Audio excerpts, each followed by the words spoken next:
அனைவருக்கும் வணக்கம். பிரான்ஸ் நாட்டில் அண்மையில் நடந்த 2 பயங்கரவாத தாக்குதல் சம்பவங்கள், இதற்கு பின்னரான பிரான்ஸ் நாட்டில் ஏற்பட்டுள்ள இஸ்லாமியவாத பிரச்சினை தொடர்பான வாத பிரதிவாதங்கள், இதன் எதிரொலியாக உலகம் முழுவதும் இஸ்லாமியர்கள் வாழும் நாடுகளில் ஏற்பட்டுள்ள எதிர்ப்பு நடவடிக்கைகள் போன்றவை குறித்து, அவற்றின் அரசியல் பின்னணி குறித்தும் இங்கே ஆய்வு செய்ய இருக்கிறேன். ஆரம்பத்திலேயே சொல்லிவிடுகிறேன், இது ஒரு மதம் சம்பந்தமான காணொளி பதிவல்ல. இது முழுக்க முழுக்க சமூக அரசியல் சம்பந்தமான பதிவு. முதலில் அங்கு நடந்த சம்பவங்கள் தொடர்பாக ஒரு சுருக்கமான பார்வை. அக்டோபர் 16ஆம் தேதி பாரிஸ் நகரில் கொன்ஃப்ளான்ஸ் ஒனோரின் என்னும் பகுதியில் சாமுவேல் பட்டி என்னும் ஆசிரியரின் தலை துண்டிக்கப்பட்டது. இந்த படுபாத கொலை செயலுக்கு காரணமான பயங்கரவாதி ஒரு 18 வயதான இளைஞன், ரஷ்யாவில் செச்சேனிய மாநிலத்தை சேர்ந்தவன் என்று அறிய வருகின்றது.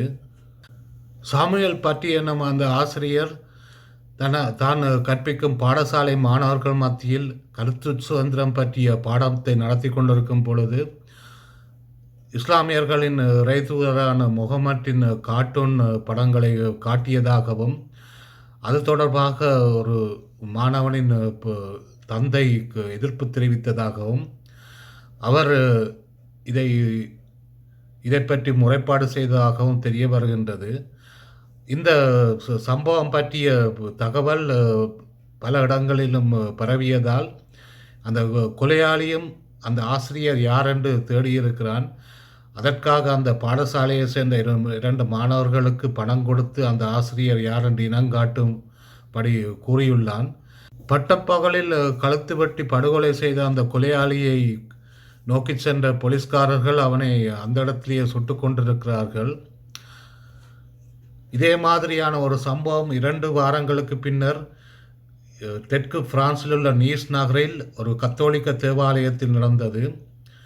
அந்த பயங்கரவாத தாக்குதல் சம்பவத்திற்கு காரணமான ஒரு துனிசிய நாட்டை சேர்ந்த 21 வயது இளைஞன் அந்த தேவாலயத்திற்குள் சென்று அங்கிருந்த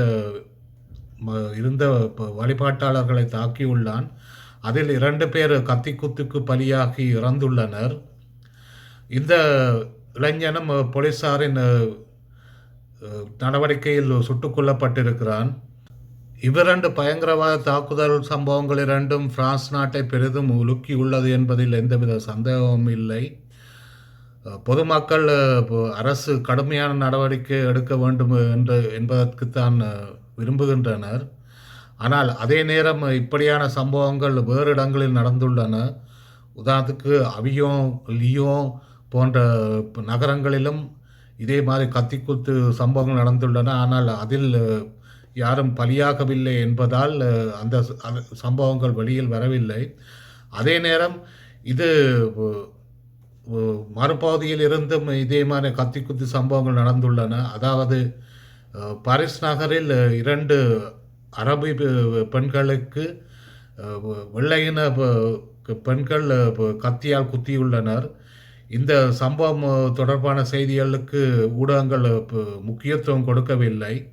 ஆனால் அங்கு நடைபெறும் சம்பவங்களை வைத்து பார்க்கும் பொழுது பிரான்ஸ் சமுதாயமானது 2ஆக பிளவுபட்டிருப்பதையும் மக்கள் துருவமயப்பட்டிருப்பதையும் தான் காணக்கூடியதாக இருக்கிறது. இது ஒரு மத பிரச்சினை போன்று பேசப்பட்டாலும் உண்மையில் இது இனப்பிரச்சினை. அதாவது பிரான்சில் குடியேறியுள்ள வெளிநாட்டவர்களுக்கு எதிரான பெரும்பான்மை வெள்ளையின பிரெஞ்சு மக்களின் எதிர்ப்பு உணர்வு இப்படியான கட்டங்களில் மேலெழுந்து வருகின்றது. அவர்கள் ஏதோ இஸ்லாமிய மக்கள் முழுவதும் இப்படியான பயங்கரவாத தாக்குதல்களை அங்கீகரிப்பது போன்ற ஒரு மாயையை உண்டாக்கியிருக்கிறார்கள். அது பற்றி விஷமத்தனமான பிரச்சாரங்களும் செய்து வருகின்றனர். அது உண்மை அல்ல. இந்த தாக்குதல்களை இஸ்லாமியர்களும் கண்டித்துள்ளனர். அந்த பலியானவர்களுக்கு அஞ்சலி செலுத்தியுள்ளனர். அப்பாவி மக்கள் பலியாவதை யாரும் சரியென்று அங்கீகரிக்கப் போவதில்லை. பிரான்சில் வாழும் இஸ்லாமியர்களும் அப்படி செய்ய மாட்டார்கள். அந்த வகையில் அந்த பலியான மக்களுக்கு பிரெஞ்சு முஸ்லீம் மக்களும் அஞ்சலி செலுத்துவது சாதாரணமான விடயம். இது மக்களுக்கு இடையிலான ஒரு இரக்க உணர்ச்சி சம்பந்தப்பட்டது. இதற்கும் மதத்திற்கும் எந்த சம்பந்தமும் இல்லை.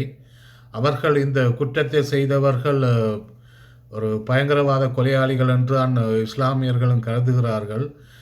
ஆனால் இப்படியான தகவல்கள் வெளியில் வருவதில்லை. பெரும்பான்மையான ஊடகங்கள் பலதுசாரித்தன்மை கொண்டவை. அவை இப்படியான தகவல்களை வெளிவர விடாமல் இருட்டடிப்பு செய்வதில் தான் கவனம் செலுத்துகின்றன. இஸ்லாமியர்களின் இறைதூதர் முகமது கார்ட்டூன் தொடர்பான சர்ச்சையும் ஏற்கனவே எழுந்து அடங்கியது தான். அது மீண்டும் தலை தூக்கியுள்ளது. இது தொடர்பாக பெரும்பான்மையான முஸ்லீம்களின் கருத்தானது அது வெறும் கார்ட்டூன், அதை பற்றி நாங்கள் பெரிதாக அக்கறைப்பட தேவையில்லை என்பது மாதிரி தான் உள்ளது. ஆனால் ஒரு சிலர் இதை ஒரு ஒட்டுமொத்த முஸ்லீம்களுக்கும் எதிரான ஒரு படுத்தலாக இதை கருதுகிறார்கள். அந்த வகையில் சில தீவிர இஸ்லாமியவாதிகள் இதை ஒரு அரசியல் பிரச்சனையாக மாற்றியுள்ளனர். பாரிஸ் நகரில் தலைவெட்டப்பட்ட சாமுவேல் பட்டி என்ற ஆசிரியரும் இந்த முகமது கார்ட்டூன் படங்களை காட்டியதற்காகத்தான் கொலை செய்யப்பட்டார் என்ற செய்தியானது பெரும் எதிர்ப்பு உணர்வை பிரெஞ்சு மக்கள் மத்தியில் தோற்றுவித்துள்ளது. அதாவது அவர்கள் இதை தமது கருத்து சுதந்திரத்தை பாதுகாக்கும் விடயமாக பார்க்கிறார்கள். பிரான்ஸ் நாட்டின் அதிபர் மக்ரோன் கூட இதை கருத்து சுதந்திர உரிமையாகத்தான் தனது உரையில் சொல்லியிருந்தார். அவர் தான் இதை தான் ஒரு கருத்து சுதந்திர பாதுகாவலனாக தன்னை அறிவித்து கொண்டார். அது மட்டுமல்ல, இப்போ டுலூஸ், மொன்ட்பெலியர் ஆகிய 2 நகரங்களில் நகரசபை கட்டிடங்களின் மீது இந்த முகமது கார்ட்டூன் படங்கள் ஒரு ப்ரொஜெக்டரால் ஒளிப்படங்களாக காண்பிக்கப்பட்டன. இதுவும் ஒரு எதிர்ப்பு நடவடிக்கையாக தான் அங்கே நடந்துள்ளது. அதாவது இந்த கொலை சம்பவத்தை கண்டிப்பது போன்று அதற்கு எதிர்வினையாக நாங்கள் இப்போதும் கருத்து சுதந்திரத்தை பாதுகாப்போம், எமது நாட்டின் மதச்சார்பின்மையை பாதுகாப்போம் என்ற ஒரு கொள்கை அடிப்படையில் தான் அவர்கள் இதை செய்துள்ளனர். ஆனால் அதற்கு எதிர்வினையாக இஸ்லாமிய உலகில் இருந்தும் எதிர்வினை கிளம்பியுள்ளது. பெரும்பாலான இஸ்லாமிய நாடுகளில் பிரெஞ்சு பொருட்களை பகிஷ்கரிப்பது என்னும் இயக்கம் அங்கு நடந்து கொண்டிருக்கிறது. பல சூப்பர் மார்க்கெட்டுகளில் பிரெஞ்சு உற்பத்தி பொருட்களை காண கிடைக்கவில்லை. அவையெல்லாம் அகற்றப்படுகின்றன. இதனால் பிரான்ஸ் நாட்டுக்கு பில்லியன் கணக்கான நட்டமும் ஏற்படலாம். இதை ஒரு வர்த்தக ரீதியாக பார்த்தால் இது ஒரு பின்னடைவு தான். ஆனால் அதே நேரம் நாங்கள் இந்த பகிஷ்கரிப்பாளர்களின் இரட்டை வேடத்தையும் இங்கு கவனிக்க வேண்டும். அவர்கள் பிரெஞ்சு பொருட்களை பகிஷ்கரிக்க சொல்லி கோருகிறார்கள். சவுதி அரேபியாவில் அரசாங்கமே இப்படியான இந்த இயக்கத்தை பின்னின்று ஊக்குவித்து கொண்டிருக்கிறது. அவர்கள் பிரான்சுக்கு எதிரான ஆர்ப்பாட்டங்களை சவுதி அரேபியாவில் நடத்துபவர்களுக்கு அந்த அரசை ஆதரவளிக்கிறது. ஆனால் இதே சவுதி அரேபியா, கட்டார் போன்ற வளைகுடா அரபு நாடுகள் பிரான்ஸ் நாட்டிடமிருந்து ஆயுதங்களை கொள்வனவு செய்கின்றன, யுத்த விமானங்களை வாங்கி கொண்டிருக்கின்றன. அரசு நினைத்தால் இதை நிறுத்தலாம். இவையெல்லாம் மில்லியன் டாலருக்கு பெறுமதி வாய்ந்த வர்த்தக ஒப்பந்தங்கள். இதை அவர்கள் யுத்த தளபாடங்களை பகிஷ்கரிக்காமல் சாதாரண உற்பத்தி பொருட்களை பகிஷ்கரிப்பது ஒரு இரட்டை வேடத்தை காட்டுகிறது. மேலும் முகமது கார்ட்டூன்களை வெளியிட்டுத்தான் கருத்து சுதந்திர உரிமையை பாதுகாப்பேன் என்று இப்போ பிரெஞ்சு அதிபர் மக்ரோன் சொன்ன கூட்டானது துருக்கியின் அதிபர் எர்டோகனிடமிருந்தும் ஒரு கடுமையான எதிர்வினையை உருவாக்கியுள்ளது. எர்டோகன் இப்போ பிரெஞ்சு அதிபர் மக்ரோன் மனநிலை பாதிக்கப்பட்டிருக்கிறார் என்ற ஒரு கருத்தை சொல்லியிருந்தார். அதை இப்போ ஐரோப்பிய நாடுகள் கண்டித்திருந்தன. இப்போது இந்த பிரச்சனையானது பிரான்சுக்கும் துருக்கிக்கும் இடையிலான ஒரு சர்வதேச பிரச்சனையாக மாற்றப்பட்டுள்ளது. நேற்று நீஸ் நகரில் நடந்த பயங்கரவாத கொலை சம்பவங்களுக்கும் துருக்கி அரசிடமிருந்து கடுமையான கண்டனங்கள் வந்துள்ளன. ஆகவே இந்த பிரச்சனையானது கொலை தொடர்பாக பிரச்சனை அல்ல. இது அதற்கு பின்னால் உள்ள இந்த சம்பவங்களை தமக்கு சாதகமாக பயன்படுத்தி கொள்ளும் அரசியல் சக்திகள் தொடர்பான பிரச்சினை. இந்த பயங்கரவாத கொலை சம்பவங்களுக்கு பின்னால் எழுந்துள்ள மக்களின் உணர்வலைகளை எவ்வாறு தமக்கு சாதகமான அரசியல் ஆதாயமாக பயன்படுத்தி கொள்ளலாம் என்பதில்தான் அரசியல் தலைவர்கள் கவனமாக இருக்கிறார்கள். இந்த விடயத்தில் பிரெஞ்சு அரசியல் தலைவர்களும் துருக்கி அரசியல் தலைவர்களும் ஒருவருக்கொருவர் சளைத்தவர்கள் அல்ல. பிரெஞ்சு நாட்டை பொறுத்தவரையில் இது அங்குள்ள தீவிர வலதுசாரிகளுக்கு ஒரு சாதகமான காலம் என்றான் சொல்ல வேண்டும். அவர்கள் இந்த வாய்ப்பை பயன்படுத்தி தமது ஆதரவு தளத்தை அதிகரித்துக் கொள்கிறார்கள். ஜனாதிபதி மக்ரோன் கூட இந்த தீவிர வலதுசாரிகளுடன் கூட்டு சேர்ந்துள்ளதாகத்தான் தெரிய வருகின்றது. பிரெஞ்சு தீவிர வலதுசாரிகள் மட்டுமே இந்த கொலைகளை தமது அரசியல் ஆதாயத்திற்கு பயன்படுத்தி கொள்கிறார்கள் என்று சொல்ல முடியாது. முஸ்லிம்கள் மத்தியில் உள்ள தீவிர வலதுசாரிகளும் இப்படியான கொலைகளை தமது அரசியல் ஆதாயத்திற்காக பயன்படுத்தி கொள்கிறார்கள். நாங்கள் ஒரு விடயத்தை மறந்துவிடக்கூடாது. இந்த இஸ்லாமிய அடிப்படைவாதிகள் என்று சொல்லப்படுபவர்களும் அரசியல் ரீதியாக பார்த்தால் அவர்களும் தீவிர வலதுசாரிகள் தான், அவர்களும் ஃபாசிஸ்டுகள் தான். தற்போது பிரெஞ்சு ஊடகங்களில் இவர்களை இஸ்லாமோ ஃபாசிஸ்டுகள் என்று அழைக்கிறார்கள். அத்துடன் ஜனாதிபதி மக்ரோனும் தனது உரைகளில் இஸ்லாமியவாதம் என்ற சொல்லைத்தான் பயன்படுத்துகிறார். இப்படியான வார்த்தை பிரயோகங்கள் மிக சரியானவை என்று தான் சொல்ல வேண்டும். அதாவது இது ஒரு இஸ்லாம் என்ற ஒரு மதத்திற்கு எதிரான நடவடிக்கை அல்ல, இஸ்லாமியவாதம் என்ற ஒரு அரசியல் கொள்கைக்கு எதிரான நடவடிக்கை என்பதை வலியுறுத்துவதற்காகத்தான் இந்த சொற்களை சரியான முறையில் பயன்படுத்த வேண்டியுள்ளது. பிரான்ஸ் நாட்டு அதிபர் மக்ரோன் தன்னை ஒரு கருத்து சுதந்திர பாதுகாவலனாக மதச்சார்பற்றவர்களின் தலைவராக காட்டிக்கொள்வது மாதிரித்தான் துருக்கி நாட்டின் அதிபர் எர்டோகான் தன்னை இஸ்லாமியர்களின் தலைவராக காட்டிக்கொள்கிறார். இவர்கள் இரண்டு பேரும் இந்த இங்கு நடந்த சம்பவங்களை பயன்படுத்தி தமது அரசியல் தளத்தை விரிவுபடுத்தி கொள்கின்றனர். இந்த பிரெஞ்சு நாட்டு பொருட்களை பகிஷ்கரிக்கும் இயக்கத்தை ஆரம்பித்து வைத்தவரும் எர்டோகன் தான்.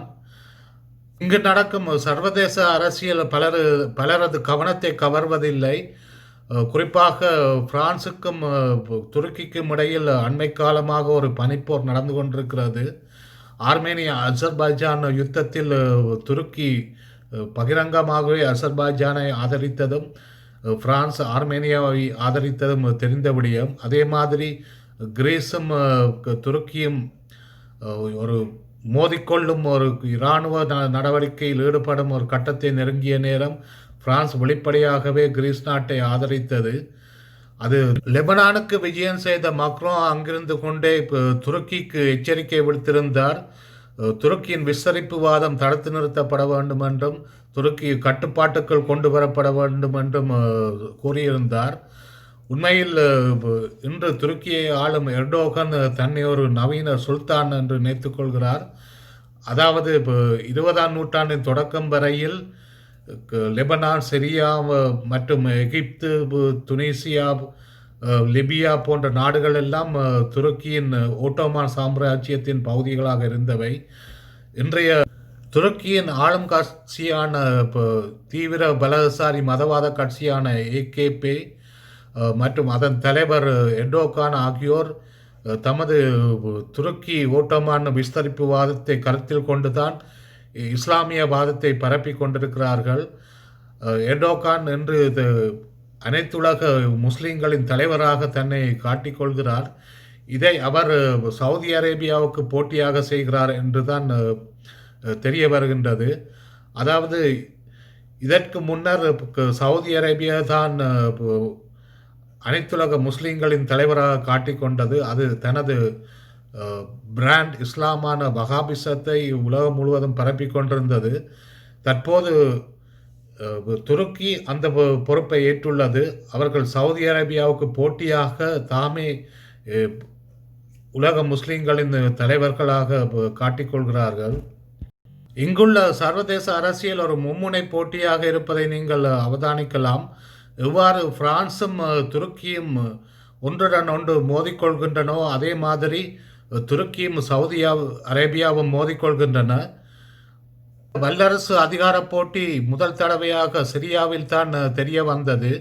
சிரியாவில் ஆசாத் அரசுக்கு எதிராக போரிட்ட இஸ்லாமியவாத இயக்கங்களில் சிலவற்றை சவுதி அரேபியா ஆதரித்தது, சிலவற்றை துருக்கி ஆதரித்தது. துருக்கிக்கு சார்பாக கட்டார் நின்றது, சவுதி அரேபியாவுக்கு சார்பாக எகிப்து நின்றது. அதே மாதிரி இன்று லிபியாவில் நடக்கும் போரிலும் சவுதி அரேபியா சில குழுக்களை ஆதரிக்கிறது, துருக்கி அதற்கு எதிராக போரிட்டு கொண்டிருக்கும் குழுக்களை ஆதரிக்கின்றது. இவர்கள் இரண்டு பேரும், அதாவது சவுதி அரேபியாவும் துருக்கியும் ஒருவரோடு ஒருவர் நேரடியாக யுத்தம் செய்வதில்லை. ஆனால் தமக்கு ஆதரவான குழுக்களை கொண்டு பதிலி போரில் ஈடுபட்டிருக்கிறார்கள். துருக்கிக்கும் சவுதி அரேபியாவுக்கும் இடையிலான போட்டியானது பிரான்சில் நடைபெற்றுள்ள அந்த இரண்டு பயங்கரவாத சம்பவங்களின் பின்னணியிலும் உள்ளது என்பதை நான் இங்கு குறிப்பிட விரும்புகிறேன். உதாரணத்துக்கு இந்த பாரிஸ் நகரில் ஆசிரியரின் கழுத்தை வெட்டிய செச்சேனிய இளைஞன் அப்துல்லா அன்சரோவ் என்பவனின் இமெயில்களை ஆராய்ந்த நேரம் அவன் எர்டோகானை புகழ்ந்து எழுதியுள்ளது தெரிய வந்துள்ளது. துருக்கியில் சவுதி அரேபிய தூதுவராலயத்தில் கஷோகி என்ற மனித உரிமை செயற்பாட்டாளர் கொல்லப்பட்ட செய்தியை நீங்கள் அறிந்திருப்பீர்கள். அந்த சம்பவத்தை இந்த கொலையாளியும் தனது இமெயில்களில் குறிப்பிட்டிருக்கிறான். அதாவது இவ்வாறு சவுதி அரேபிய மன்னருக்கு இஸ்லாமிய உலகுக்கு எதிரானவர், அவர் துரோகி என்ற வகையில் அந்த இமெயில்கள் எழுதப்பட்டுள்ளன. அதே நேரம் துருக்கி அதிபர் எர்டோகானை இஸ்லாமியர்களின் தலைவர் போன்ற புகழும் எழுத்துக்களும் அதில் தென்படுகின்றன. கொலையாளியின் இமெயில்களிலிருந்து கிடைத்த ஆதாரமானது இன்று துருக்கி எந்தளவு தூரம் இஸ்லாமியவாதிகளின் ஒரு தலைவனாக மாறியுள்ளது என்பதை எடுத்து காட்டுகின்றது.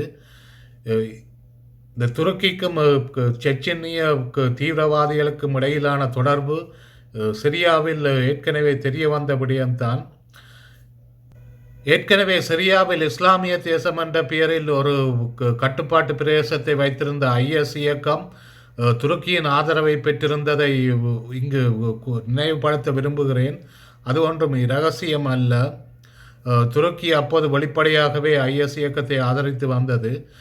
இன்று அது இல்லாமல் தோழிக்கப்பட்ட பின்னரும் அங்கு அந்த இயக்கத்தை சேர்ந்த உறுப்பினர்கள் அல்லது அவர்களது குடும்பத்தினர், மனைவிமார் போன்றவர்களை குர்தேச இயக்கத்தினர் தமது சிறை முகாம்களில் அடைத்து வைத்திருக்கிறார்கள். அங்குள்ள செச்செனியர்கள் தான் இன்றும் மிக தீவிரமாக ஒரு இஸ்லாமியவாதம் பேசுபவர்களாக இருக்கிறார்கள். அவர்கள் அந்த தாம் பிரதிநிதித்துவப்படுத்திய IS இயக்கம் கூட தீவிரவாதம் போதாது என்று விமர்சிக்கும் அளவில் தான் இருக்கிறார்கள். அந்த வகையில் இன்று செச்செனிய இஸ்லாமிய தீவிரவாதிகளுக்கும் துருக்கிக்கும் இடையிலான இந்த உறவை நாங்கள் புரிந்து கொள்ளலாம். அதே நேரம் பிரான்ஸ் நாட்டில் உள்ள செச்செனிய இனத்தவர்கள் மத்தியில் சில கிரிமினல் கேங்குகள் இயங்குகின்றன. இவர்கள் கிரிமினல் நடவடிக்கைகள் ஈடுபடுகிறார்கள், போதை வஸ்து கடத்து போன்ற விடயங்களிலும் ஈடுபடுகிறார்கள். அது மட்டுமல்ல, அங்கு பிரான்ஸ் நாட்டில் அல்ஜீரிய கிரிமினல் கேங்குகளுக்கும் இவர்களுக்கும் இடையில் அடிக்கடி மோதல்கள் நடப்பதுண்டு. சில நேரம் அது கொலையிலும் முடியும். இந்த சம்பவங்கள் பற்றி ஊடகங்களில் அதிக கவனம் செலுத்தப்படுவதில்லை. இந்த செச்செனிய கிரிமினல் கேங்குகள் தமது குற்ற செயல்களை மறைப்பதற்காக தாம் ஒரு இஸ்லாமியவாத அரசியலை முன்னெடுப்பது போன்று காட்டிக்கொள்வதும் அங்கே நடக்கிறது. இவர்கள்தான் முன்பு ரஷ்யாவில் செச்சென்ய போர் நடந்த காலத்தில் அங்கு போரிட்டு கொண்டிருந்த குழுக்களுக்கு நிதியுதவி செய்து கொண்டிருந்தார்கள். அதாவது மேற்கத்திய நாடுகளில் தாம் செய்த கிரிமினல் வேலைகளின் விளைவாக சேர்த்த பணத்தை அங்கு செச்செனியாவுக்கு அனுப்பி ரஷ்ய இராணுவத்திற்கு எதிராக போரிட்டு கொண்டிருந்த இயக்கங்களுக்கு உதவினார்கள். அதையெல்லாம் அப்போது இந்த மேற்கத்திய நாடுகள் மௌனமாக அங்கீகரித்து கொண்டிருந்தன. ஏனென்று சொன்னால் அவர்கள் ரஷ்யாவுக்கு எதிராகத்தானே போரிடுகிறார்கள், இது எமது பிரச்சினை இல்லைத்தானே என்ற ரீதியில் தான் மௌனமாக அங்கீகாரம் வழங்கி கொண்டிருந்தார்கள். இப்போது அதே இஸ்லாமியவாதம் திருப்பி தாக்குகிறது, தமது நாட்டிலும் பிரச்சனையை உண்டாக்கிவிட்டுள்ளது என்பதால் அதை ஒரு பூதாகரமாக்கி இன்று இஸ்லாமியவாத பயங்கரவாதம் பிரான்ஸை தாக்கி கொண்டிருக்கிறது என்பதாக காட்டுகிறார்கள். ஆனால் இதே செச்செனிய இஸ்லாமியவாத பயங்கரவாதம் தான் முன்பு ரஷ்யாவில் இருந்தது என்பதை வசதியாக மறந்து விடுகிறார்கள். நீஸ் நகர தேவாலயத்தில் இருவரை கத்தியால் குத்தி படுகொலை செய்த கொலையாளி ஒரு துனிசிய நாட்டை சேர்ந்த 21 வயதான இளைஞன் என்று தெரிய வருகின்றது. அத்துடன் அவன் கடந்த வருடம்தான் துனிசியாவிலிருந்து இத்தாலி ஊடாக பிரான்சுக்கு வந்திருக்கிறான். ஆனால் பிரான்சில் தன்னை பதிவு செய்து கொள்ளவில்லை. இந்த சம்பவமானது அவன் வேறு யாராவதால் அனுப்பப்பட்டிருக்கலாம் என்பதைத்தான் உணர்த்துகிறது. அதாவது ஏதாவது ஒரு கட்சி அல்லது இயக்கம் அவனை பின்னாலிருந்து இயக்கியிருக்கலாம். குறிப்பாக துனிசிய பாராளுமன்றத்தில் எனாக்டா என்ற ஒரு இஸ்லாமியவாத கட்சி பெரும்பான்மை ஆசனங்களை கைப்பற்றியுள்ளது. அதுவும் ஒரு இஸ்லாமிய தீவிரவாத அல்லது தீவிர வலதுசாரி கட்சி என்றான் சொல்ல வேண்டும். அந்த கட்சிக்கும் துருக்கியின் ஆதரவு உள்ளது. துனிசியாவும் ஒரு காலத்தில் ஓட்டோமான் சாம்ராஜ்யத்தின் பகுதியாக இருந்ததும் அதற்கு துருக்கி உரிமை கோருவதும் நாம் எதிர்பார்க்கக்கூடியது தான். நீஸ் நகரங்களில் இடம்பெற்றுள்ள 2 பயங்கரவாத தாக்குதல் சம்பவங்களுக்கும் காரணமானவர்கள் இஸ்லாமியவாதத்தால் மூளைச்சலவை செய்யப்பட்ட தனிநபர்கள் என்ற வகையில்தான் செய்தி ஊடகங்கள் தகவல்கள் தெரிவித்து கொண்டிருக்கின்றன. ஆனால் இதற்கு பின்னணியில் சொல்லப்படாத கதைகள் நிறைய இருக்கலாம். ஒன்றில் துருக்கி அல்லது அது சார்ந்த ஏதாவது ஒரு இயக்கம் இவர்களை பின்னால் இருந்து இயக்கிக் கொண்டிருக்கலாம். அல்லது சில நேரம் பிரெஞ்சு நாட்டு அரசின் பங்களிப்பும் இதற்குள் இருக்கலாம். அது யாருக்குன்னு தெரியாது. இது போன்ற பயங்கரவாத சம்பவங்களால் யார் அதிக ஆதாயம் அடைகிறார்கள் என்பதையும் நாம் இங்கு பார்க்க வேண்டும். நிச்சயமாக பிரான்ஸ் நாட்டில் வாழும் முஸ்லீம்கள் இதனால் எந்த ஆதாயமும் அடையப் போவதில்லை. அவர்களுக்குத்தான் பெருமளவு பாதிப்பு ஏற்படும். இது ஏற்கனவே அவர்கள் அனுபவித்த விடயம். அதனால் நிச்சயமாக 90% பிரெஞ்சு முஸ்லீம்கள் இப்படியான சம்பவங்களை ஆதரிக்கப் போவதும் இல்லை, அங்கீகரிக்கப் போவதும் இல்லை. அவர்கள் தமது கடுமையான கண்டனத்தை தெரிவித்தே வந்திருக்கின்றனர். ஏற்கனவே பிரான்சில் இன அல்லது மத ரீதியாக ஒடுக்கப்பட்டு வரும் முஸ்லீம்கள் இது போன்ற பயங்கரவாத கொலை சம்பவங்களால் மென்மேலும் பாதிப்பை தான் எதிர்நோக்குகின்றனர். இதற்கு எதிரான அரச எதிர்வினைகளும் கடுமையான சட்டங்களும் அந்த பிரான்சில் வாழும் முஸ்லீம் மக்களை பாதிப்பதாகவே அமையும். ஏற்கனவே பாரிஸ் நகரில் ஒரு மசூதி மற்றும் இஸ்லாமிய கலாச்சார நிறுவனம் ஒன்றும் மூடப்பட்டுள்ளது. இன்னும் பல நிறுவனங்கள் மூடப்படலாம் என்று அரசு அறிவித்துள்ளது. அது மட்டுமல்ல, 8000 பேர் நாட்டை விட்டு வெளியேற்றப்பட வேண்டியவர்கள் என்ற பட்டியலில் இருப்பதாகவும் அதில் 900 பேர் அளவில் ஏற்கனவே எந்தவித விசாவுமின்றி இந்த நாட்டுக்குள் இருந்தபடியால் அவர்கள் உடனடியாக நாடு கடத்தப்படுவார்கள் என்றும் அரசு அறிவித்துள்ளது. அதே நேரம் பிரெஞ்சு அரசுடன் ஒத்துழைக்கும் லிபரல் இஸ்லாம் என்ற ஒன்றை வளர்த்தெடுக்க வேண்டும் என்பதுதான் மக்ரோனின் நோக்கமாக உள்ளது. அதை அவர் வெளிப்படையாகவே தெரிவித்திருந்தார். அவர் பிரிவினைவாதத்திற்கு எதிரான சட்டம் என்ற ஒன்றை வழிமொழிந்துள்ளார். அந்த சட்டம் அடுத்த வருடமன்றத்தினால் ஏற்றுக்கொள்ளப்பட்டு அமலுக்கு வரும் என்று தெரிய வருகின்றது. நாங்கள் பிரிவினைவாதம் என்றவுடன் அங்கு பிரான்ஸ் நாட்டில் ஒரு தனி நாடு கோரும் சிறுபான்மை மொழியை பேசும் இனம் என்று நினைத்து கொள்வோம். ஆனால் மக்ரோன் சொல்லும் இந்த பிரிவினைவாதம் அந்த மொழியால் பிளவுபட்டு தனி நாடு கேட்கும் இனம் அல்ல. அவர்கள் வெளிப்படையாகவே பிரான்ஸ் நாட்டில் வாழும் முஸ்லீம்களை குறிப்பிட்டுத்தான் இந்த இதை பிரிவினவாதம் என்ற சொல் பயன்படுத்தப்படுகிறது. அதாவது பிரான்ஸ் நாட்டில் பல நகரங்களில் இஸ்லாமியர்கள் குறிப்பிட்ட பகுதிகளில் மட்டுமே வாழ்கிறார்கள். இந்த பகுதிகளில் வாழும் முஸ்லீம்கள் மத்தியில் ஒரு கலாச்சார பழமைவாதம் காணப்படுகின்றது என்பது தான் அவர்களது வாதம். காரணத்திற்கு பிரான்ஸ் நாட்டில் வாழும் தமிழர்களும் ஒரு கலாச்சார ரீதியில் ஒதுங்கிய ஒரு சமூகமாகத்தான் வாழ்கிறார்கள்.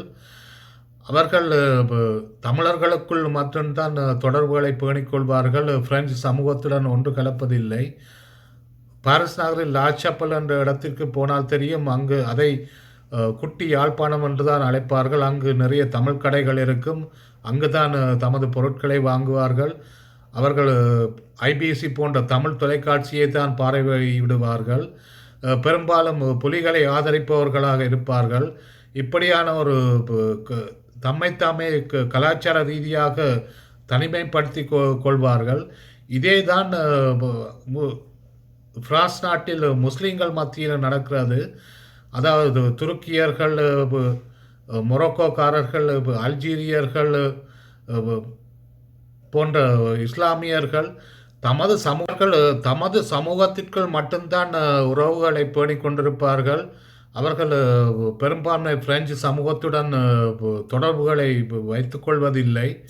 அதனால் இப்படியான ஒரு தனிமைப்படுத்தப்பட்ட சமூகத்தில் தான் இஸ்லாமியவாதம் ஊற்றெடுக்கிறது. இஸ்லாமியவாதிகள் இதை சரியாக பயன்படுத்தி கொண்டு தமக்கு சாதகமான அரசியலை பரப்பி வருகிறார்கள் என்று மக்ரோன் இந்த சட்டத்தை முன்மொழிவதற்கான வாதங்களாக அடுக்கி கொண்டிருக்கிறார். அதில் உண்மையும் இருக்கிறது. தமிழ்நாட்டில் 800 பட விவகாரத்தில் எவ்வாறு தமிழினவாதிகள் விஜய் சேதுபதி என்ற நடிகரை மிரட்டி பணிய வைத்தார்கள் என்பதை நீங்கள் நேரில் பார்த்திருப்பீர்கள். அதாவது முரளிதரன் எங்களை துரோகி, அவன் சிங்கள பேரினவாதத்திற்கு ஆதரவானவன், அப்படியானவன் ஒரு படத்தில் விஜய் சேதுபதி நடித்தால் அவனும் ஒரு துரோகி என்ற வகையில் தான் அவர்களது அரசியல் அமைந்திருந்தது. சரியாக இதே மாதிரியான ஒரு அரசியலைத்தான் பிரான்சில் இஸ்லாமியவாதிகளும் முன்னெடுக்கிறார்கள். அவர்களை பொறுத்தவரையில் யாராவது பிரெஞ்சு சமூகத்துடன் சேர விரும்பினால் அவர்கள் துரோகிகள், பிரெஞ்சு அரசாங்கத்திற்கு சார்பாக பேசினால் அவர்கள் துரோகிகள். இவ்வாறு தான் அவர்கள் முத்திரை குத்தி வைத்திருக்கிறார்கள். இவ்வாறு தான் அவர்கள் பிரான்ஸ் நாட்டில் வாழும் இஸ்லாமியர்களை பிரெஞ்சு சமூகத்துடன் சேர விடாமல் தடுத்து வைத்திருக்கிறார்கள். அதற்கு சாதகமாக சில இஸ்லாமிய அமைப்புகளும் அதாவது கலாச்சார அமைப்புகளும் அங்கு இயங்கிக் கொண்டிருக்கின்றன. அவர்களுக்கு சரியாக இந்த விடயத்தை தான் பிரெஞ்சு அதிபர் மக்ரோன் செப்பராட்டிஸ்ம், அதாவது பிரிவினைவாதம் என்று கூறுகின்றார். அதாவது பிரெஞ்சு சமூகத்துடன் முஸ்லீம் மக்களை சேர விடாமல் பிரித்து வைத்திருக்கிறார்கள். இது பிரிவினைவாதம். இதற்கு எதிராக தான் நடவடிக்கை எடுக்கப் போகிறேன் என்று அறிவித்துள்ளார். அந்த வகையில் இந்த புதிய சட்டமானது பிரான்ஸ் நாட்டில் உள்ள இஸ்லாமிய கலாச்சார நிறுவனங்களை மிக உன்னிப்பாக கவனித்து கொள்ளும். அதாவது அவை அரசின் நேரடி கண்காணிப்பின் கீழ் வரும். அது மட்டும் நேரம் பிரான்ஸ் நாட்டின் மசூதிகளில் தொழுகைக்கு தலைமை தாங்கும் இமாம்கள் ஒன்றில் துருக்கி அல்லது மொரோக்கோ அல்லது அல்ஜீரியா நாட்டிலிருந்து வந்திருப்பார்கள். அவர்களை அந்த நாட்டு அரசாங்கமே அனுப்பியிருக்கும். அவர்களுக்கான சம்பளத்தையும் அரசாங்கமே கொடுத்து கொண்டிருக்கும். இது தடுக்கப்பட வேண்டும் என்பது பிரெஞ்சு அரசு முன்மொழிந்துள்ள சட்டத்தின் சாராம்சம். அதாவது இப்படியானவர்கள் தான் பிரான்சில் உள்ள முஸ்லீம் மக்களை பிரெஞ்சு மக்களுடன் சேர விடாமல் தடுக்கிறார்கள். இப்படியானவர்கள் இந்த நாட்டுக்கு இந்த இமாம்கள் வருவதை தடை செய்ய வேண்டும் என்பது தான் இந்த சட்டம் முன்மொழிகிறது. அதற்கு பதிலாக பிரான்ஸ் நாட்டில் பயிற்றுவிக்கப்பட்ட இமாம்கள் தான் இந்த தொழுகையை வழிநடத்த வேண்டும் என்பது அரசு கொண்டு வரும் வாதம். உண்மையில் இதற்கு முஸ்லீம் சமூகத்திலும் ஆதரவு இருக்கிறது தான் சொல்ல வேண்டும். பல மசூதிகளின் இமாம்கள் அதாவது கூட இதை ஆதரிக்கின்றனர். அவர் சமூகத்திலும் தீவிரவாதிகளும் மிதவாதிகளும் இருப்பார்கள். பிரான்சில் உள்ள இஸ்லாமிய சமூகத்திலும் அப்படித்தான் நிலைமை. அங்கேயும் இந்த தீவிரவாதிகள் தீவிர வலதுசாரிகளாகவும் பாசிஸ்டுகளாகவும் தான் இருக்கிறார்கள்.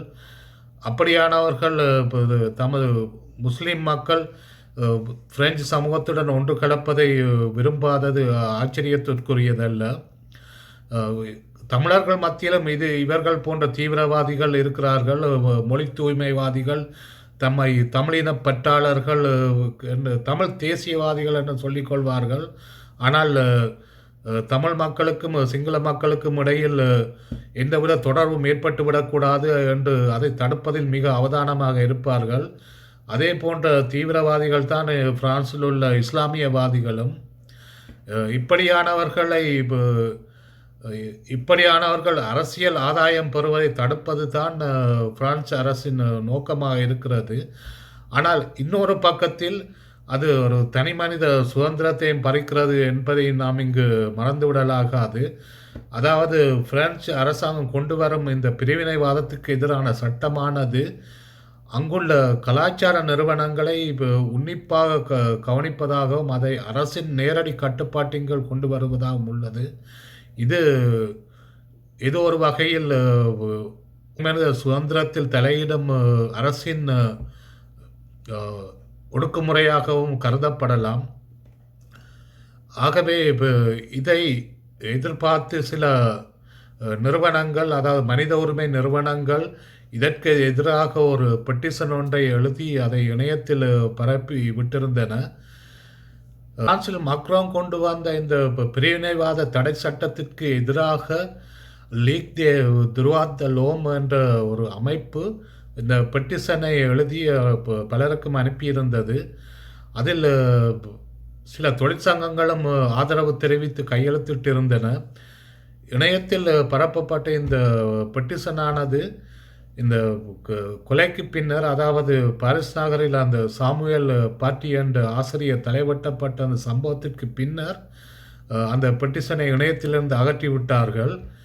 அந்த நாளில் நடந்த சாமுவேல் பாட்டி என்னும் ஆசிரியரின் படுகொலைக்கு பின்னர் பிரான்ஸ் நாட்டில் தீவிர வலதுசாரிகளின் கை ஓங்கி உள்ளது.